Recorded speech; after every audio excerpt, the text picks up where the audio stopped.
Well, heading to Kentucky right now.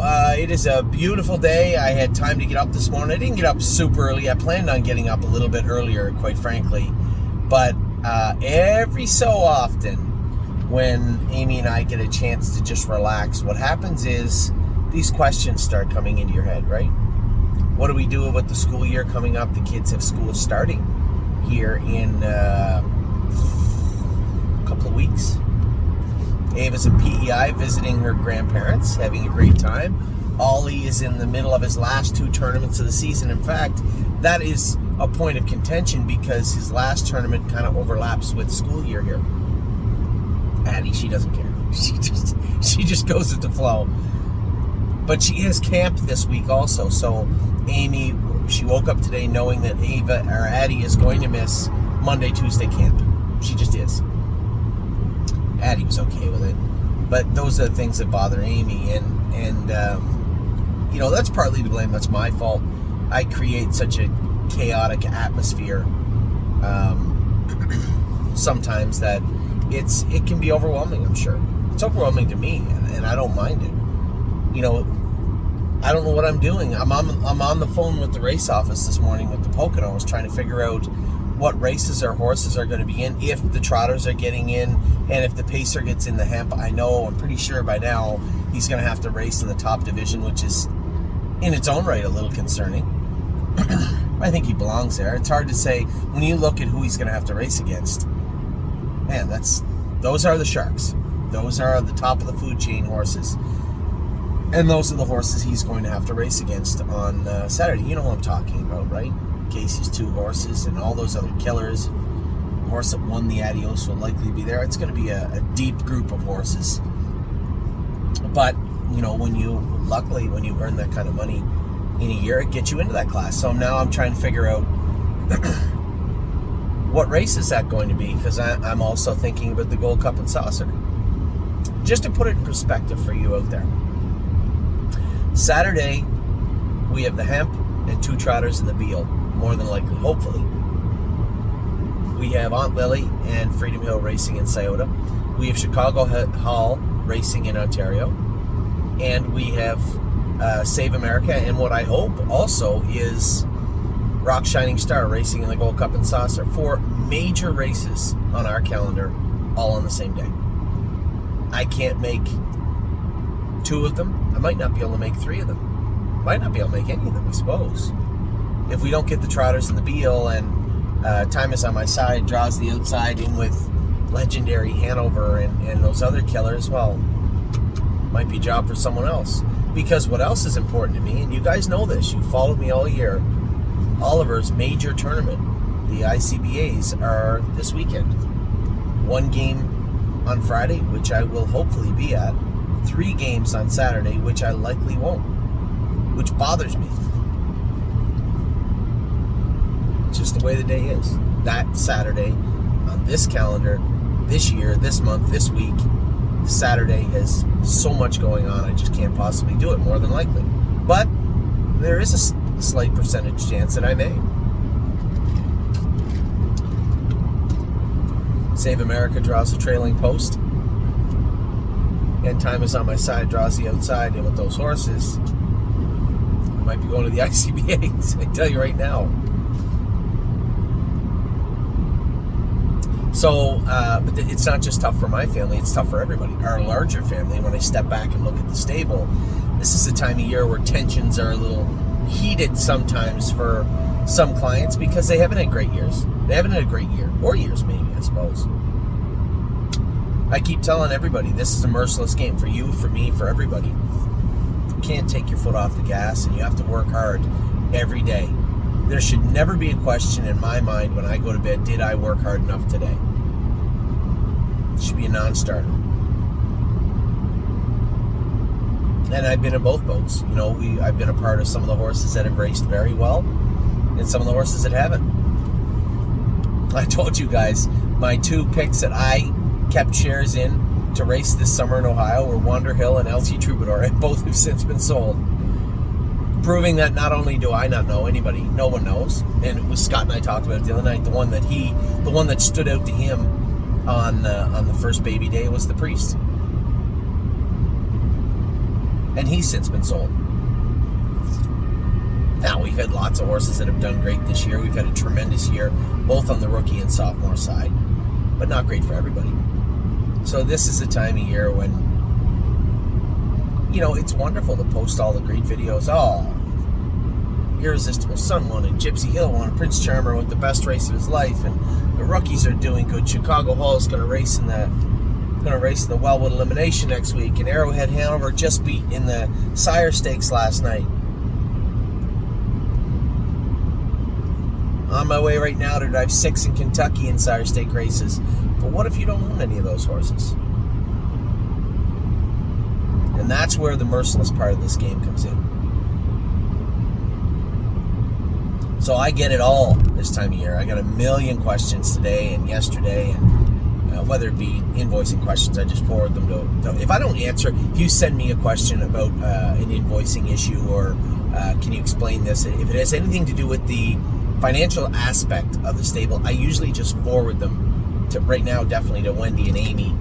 And as you'll see over the next month, there'll be some new names pop up in the stable. I just forward those. I've needed help for a long time when it comes to the financial side of the stable. The old adage, the show must go on. This is a big show. It opens and closes every single day. Actually, it never closes. It's always going. And there's been quite a transition over the last 3 months behind the scenes, working with people that are going to come on and help me with the business side of the stable. And this in itself will be a transition. We have so many great clients that have played major roles. You know who you are, whether it be Johnny or Greg, or just so many people that have just played big roles, helped out. Jim, right? Brent. You guys don't know these names. Don't know them. Played major roles over the last few years quietly behind the scenes, and I've forgotten a name or two. John, again. You guys know who you are. I make it very clear. One, we have the best clients, and two, we have a supporting staff of people that have been amazing. Robert, Todd. I don't want to miss anybody.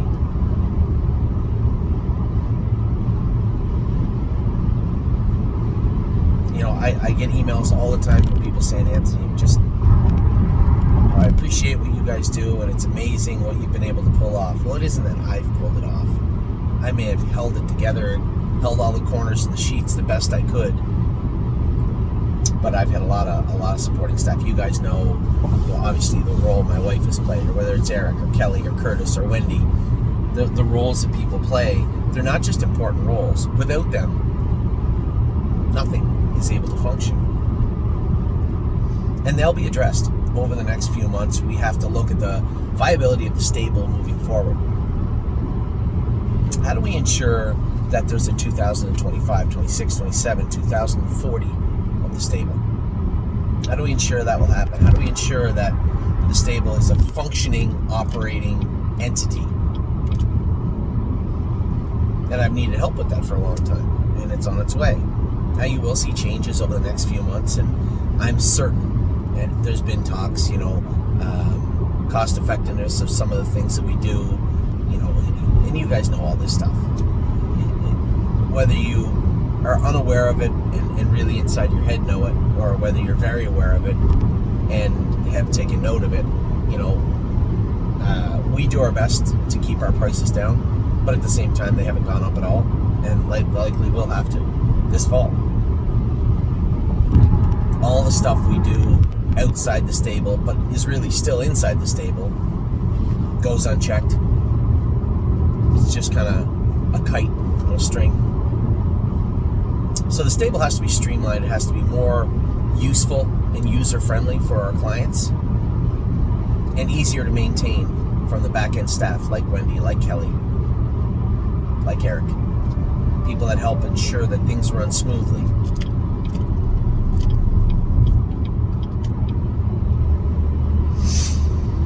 So that's what we're working on. Now, that's a little outside my purview. I email back and forth, but realistically, there are other people much smarter than me that are putting these things in place and looking to put things in motion. And it's going to be cool. It's going to be really, really interesting for all of us.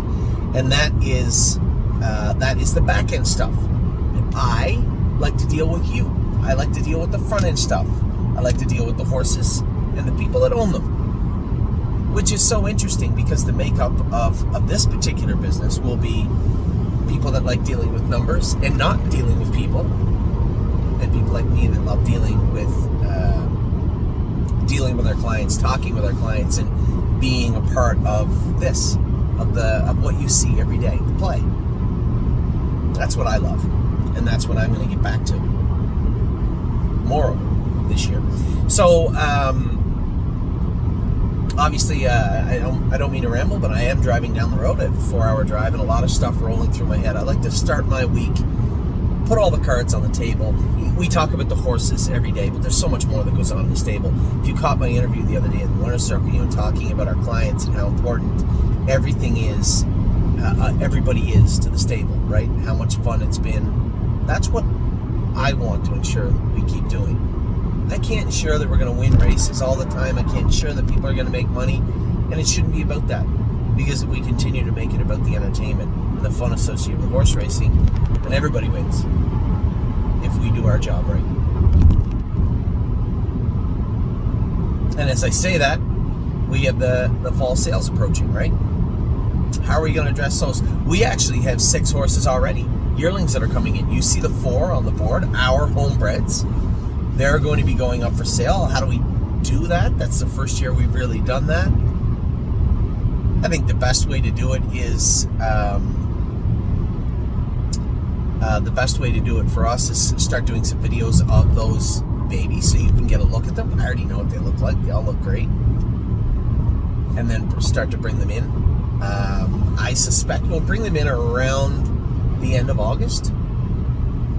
Makes the most sense. We'll get them broken jogging. You guys will be able to get a look at them, and we'll price them, and you'll be able to buy into them if you want to. We have 2 other horses. Many of you may not remember Miss Mildred. I certainly do.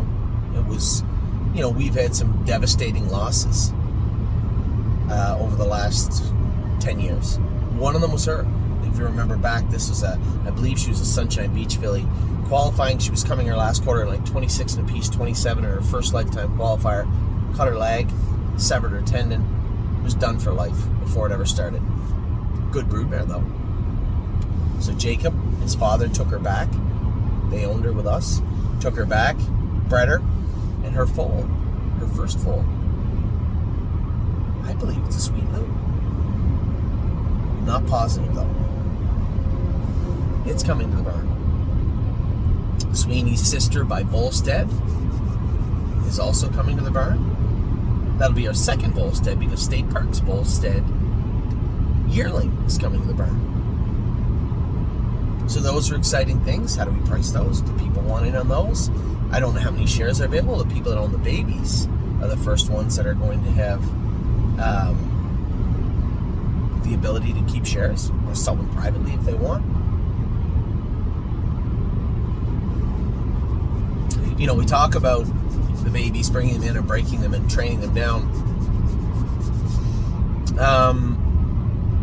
Every time this year. So as the year progresses, and I got one of those emails this morning, and this is very, very important, and I'll give you my philosophy on the situation. Keep in mind, we have over 900 clients, and many of you,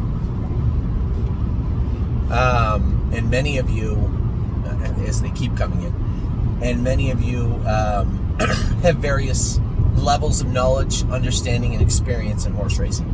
As you can imagine, we have a lot of horse people that have a lot of experience in horse racing that are our clients, and I'll get notes from them all the time. I love getting the emails from Joel. Super grounded, old-time horseman. I love having emails with him and all our clients. People have a fresh perspective because they're new to the game, and their idea of or questions related to how we train the horses, and then you'll see that old school stuff trickle in too. And I had an email this morning, wasn't from Joel, from another client saying, Anthony, I noticed that Time Is On My Side had a tremendous year. Do you think it was because you were easy on him at 2, turned him out, and brought him back? No, I don't think that's it at all. In fact, we weren't easy on him until his last start. He raced terrible. We castrated him, turned him out, and there was no inclination he was going to be a good horse. And I think it's important for the old-time horsemen out there to think back the last time you saw a good 3-year-old who started their racing as a 3-year-old in January. I can think of maybe 2 in my life. Now, I'm sure there's lots out there. It just doesn't happen. Generally, this is how you do. You start your 2-year-olds, you race them at some point in the year. If they're studs, and you don't like how their attitude was, you'll castrate them, turn them out, give them 2 months in the field, bring them back in, take your time getting them ready, try to have them ready for March 1st. That is the operating model, for the most part, for every barn. We changed that this year. We are changing that this year. But we changed it last year almost by accident, right? We paid a lot of money for Time Is On My Side. He raced as a 2-year-old, looked rather ordinary. Happens. It's frustrating. We castrated him, turned him out. But I didn't give him 2 months off. I gave him like a month off. Brought him back, trained him back. My plan, I'm going to race him all winter and get every nickel I can out of him until we have to figure out where he can be. Because if you guys remember, it doesn't matter whether you're in Ontario, Ohio, Pennsylvania, anywhere. The line between Stallion Series and Sire Stakes is thin. The line between overnight and stake horse is even thinner. If you have a 153 pacer, you have an overnight 3-year-old. And in fact, as we found out this year in Ohio and Ontario and Pennsylvania, you might only have an overnight 2-year-old if you can pace 53. Blue Ventura is a horse that I would consider a pretty good horse. Not good enough for the Stallion Series this year. Took a mark as a 2-year-old 54. Has raced good every time we put him on the track. And is a nice horse, and I'm sure he'll be a nice 3-year-old. But isn't quite good enough for the Stallion Series. Blue Ventura is almost Time Is On My Side. Isn't he? Took a mark at 54 as a 2-year-old. Looked good. Couldn't quite cut it in the Sire Stake or Stallion Series division. We didn't even try Time Is On My Side. Left him right in Ontario. Blue Ventura's got eaten up twice now in the Stallion Series. Fair and square, and is a good horse.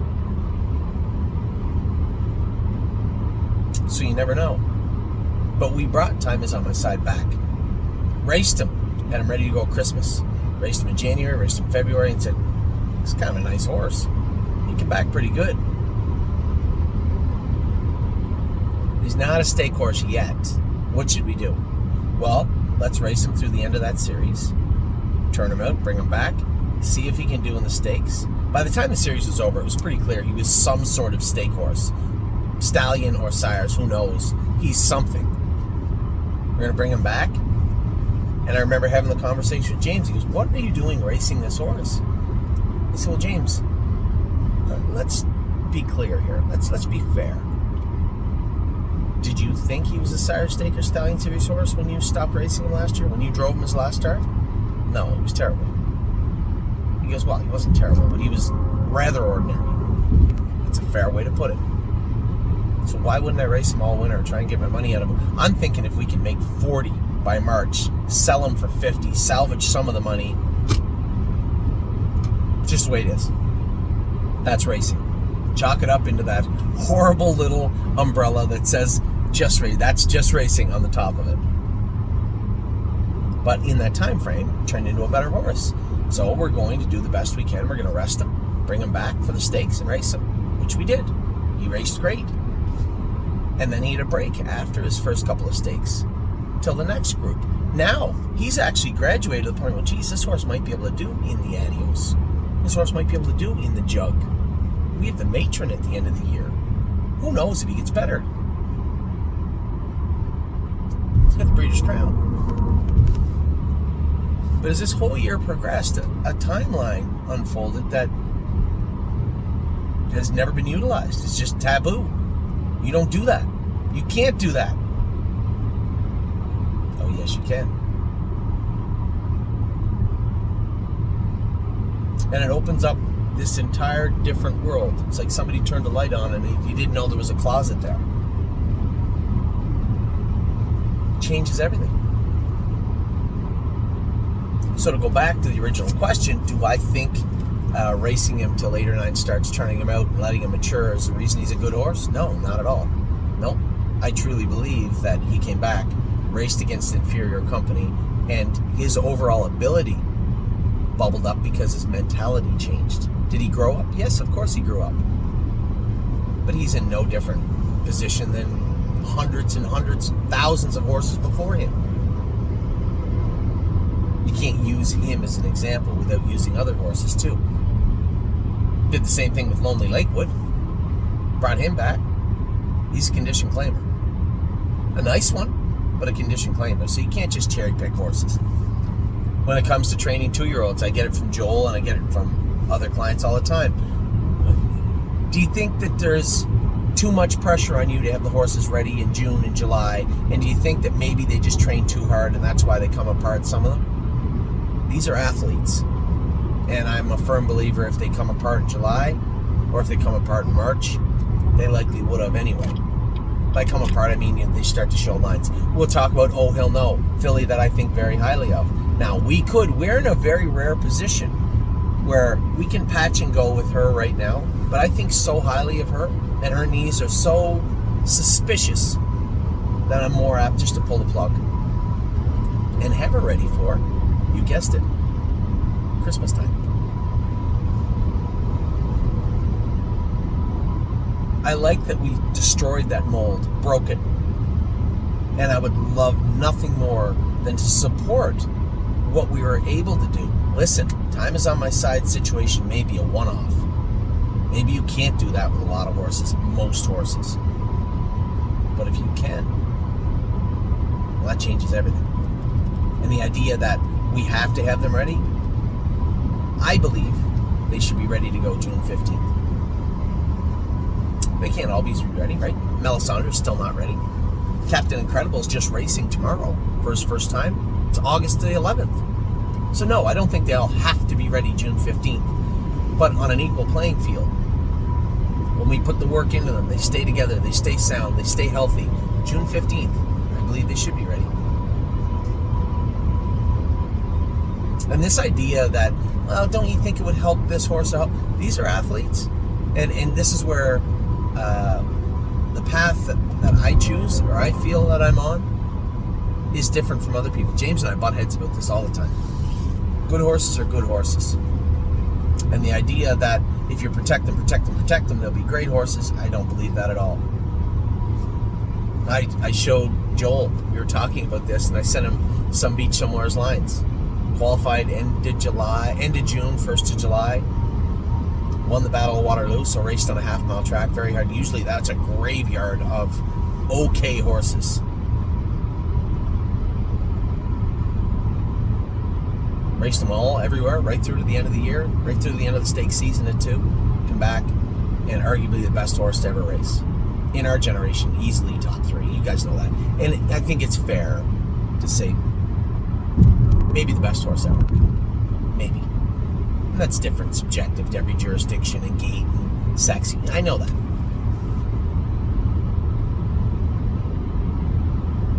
But the only way to truly know what should be done is to be given a set of those hindsight goggles that we all like to wear sometimes. Well, this horse didn't work out as a 2-year-old. Maybe if we had done this, or maybe if we had done that, maybe the horse just wasn't going to work out. And that's the reality of the situation. You know, I tell Joel, I love, Joel always has the same critiques about the horses. Do they show speed? Are they built well? Listen, Gorgeous Package is a runt and a nice filly. She already got a mark at 55 as a 2-year-old. It wouldn't shock me if she took a mark at 53 in a piece. She's not a sire stake filly. But it was funny because the filly that beat her at nose in her qualifier at the Meadows that day, she was so impressive. That filly, Rose, last night was a winner at 153 last quarter and 25-4 at Lexington. 2-year-old pacing filly. So it isn't necessarily how we train our horses down. It's that we have to race against other people's horses. If we're going to buy good horses and we're going to want to win big races, I'm sorry, you're going to have to run into Tactors and Burks and Alanios and Toscanos and, Pellings, Dailies, You're going to have to go through those people to get to the winner's circle. It's not easy. It's a very difficult thing to do. We do the best we can, and I think if you judge us against everyone's stable, we do pretty good. But when you look at what we do, how we do it, and the mandate of our barn in general, we're by far the best stable. What I mean by that is when we tout entertainment, having fun, going to the races, getting back to what this industry used to be about, no one does it like us. And that's the most important thing. So as we circle back to our 2-year-olds and how we train them, I'm not going to deviate one little bit from how we train horses. Do we have some injuries this year? Yep. We're going to have some injuries next year too. You start a volleyball team, baseball team, football team, basketball team with 50 players. You train them, teach them how to play basketball, train them down, work. You're going to get down to about 15 real quick. You're going to find out who the quitters are. You're going to find out the ones that just aren't good enough. You're going to find the ones that just aren't healthy enough, sound enough to do what you need them to do. And that's what being an athlete is all about. And that is my belief of horse racing. We do our best to take every horse on a case-by-case basis, but what it boils down to is athleticism. Are they as good as the ones beside them on the gate in horse racing? That's what makes this game so wonderful, is that you don't know. From night to night, from time to time. I might have lined up in the gate at even money with Gypsy Hill last night, but everybody was trying to figure out a way to beat me. Sometimes they do. So the philosophies as far as training the 2-year-olds is going to remain the same. It always is. Our model is going to go through a few little changes over the next little while. There's nothing wrong with that. And another big question, one that Joel loves to ask me, holding the 2-year-olds over till 3. This is the most contentious, loaded subject in the stable. When do we sell? Why do we sell? Why did you sell? Why didn't you sell? What are your plans? What are your thoughts? You look at a horse like Leggy, training down good, ended up with a chip off a bone. We took it out. She's in the field. Joe's question is, why didn't we just sell Leggy? Well, we can, but I think there's some talent there. And just because we don't have a sire stake horse doesn't mean anything. I mentioned Lonely Lakewood a few minutes ago. He can win 4 more times in Northfield Park, and along the way might decide he's a decent horse. Militants are almost at the end of that path. And although he didn't win in Kentucky, that doesn't mean he's a bad horse. He took a 3-year-old mark of 56 and 2 on a half-mile track as a trotter. Pretty nice horse. There'll be a spot for a horse like him in someone's barn, if not ours. And that's important. Why'd you turn out I Don't Play Nice? He was on the bubble. I thought that there was a little bit there along the way that would constitute me waiting to see how he'd be. He's already trotted in 2 minutes after making a break, so there's talent there. We can work with that, and if it turns out that he's not a good horse, fine. We'll race him in those condition claimers right up until it's time to move him, and we'll move him. But one thing that's very important, and I want everybody, Joel and everybody knows this already, I'm not just moving horses just to move them. Well, not a stake horse, get rid of them. Sorry, that's not how we do business. If there's a horse that can do us some good down the road, that is a useful horse, that can win some races, then we're likely to hang on to that horse. The horses is that I maybe pivot a little quickly to move, the ones that I don't like their attitude. The Priest, out. LT Troubadour, out. I just need horses to work harder. A horse like Wander Hill, he's just not good enough. Had a fine attitude. He's just slow.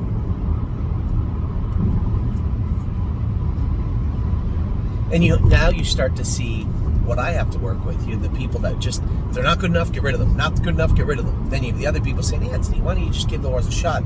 This horse trained down well. Why don't we give the horse a shot? And then you have the other side, which is like, I just think we should race them all till they're 5, and whatever happens, happens. Well, we started the stable like that. I think we have one of the more productive barns in racing right now. when you look at our trainers, what their averages are, how the horses do when they go on the track, that's not luck. That's because through watching us lose races, we figured out how to win. It's not that hard. It's not magic. Race horses at 9 to 5, 2 to 1. You do that enough times, you're going to win races. Find right horses for the right classes. That's what you need to do. And that's what we're trying our hardest to do. That's what we are going to continue to do at the stable. So all these topics are a little bit difficult, right? A little bit harder to address because they mean a little bit something different to everybody. The selling of the horses, the keeping of the horses, the racing in the stakes as opposed to the Buckeye, or racing in overnights instead of the Buckeye. I had a great message from somebody saying today that Almer's a 2 for 2-year-olds went 53 in the Poconos yesterday. I don't know if it did. I'm taking it at face value. If it did, that's fine. It just is what it is. Where do we race Blue Ventura? Well, we are going to race him in the Buckeye on Friday or Saturday, whenever it comes up. He is going to be 8 or 10 to 1. We're going to race him, and then after that race, we're going to evaluate the entirety of his staking calendar and the racing industry as a whole. And if we don't have a place that we can race him next week where he's competitive and has a chance to win, then we'll simply turn him out exactly what we did with Time Is On My Side and aim to have him ready to go December, January. I don't have a problem with that anymore. Prove me wrong.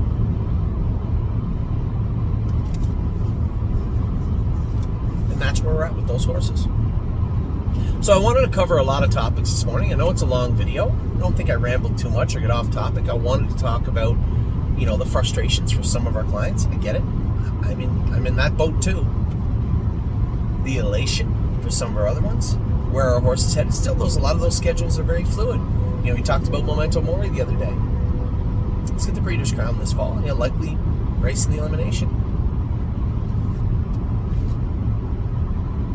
I was intrigued. I got to send Dominic Gaslight Hall's staking schedule. I was intrigued with Gaslight Hall staking. Very interesting.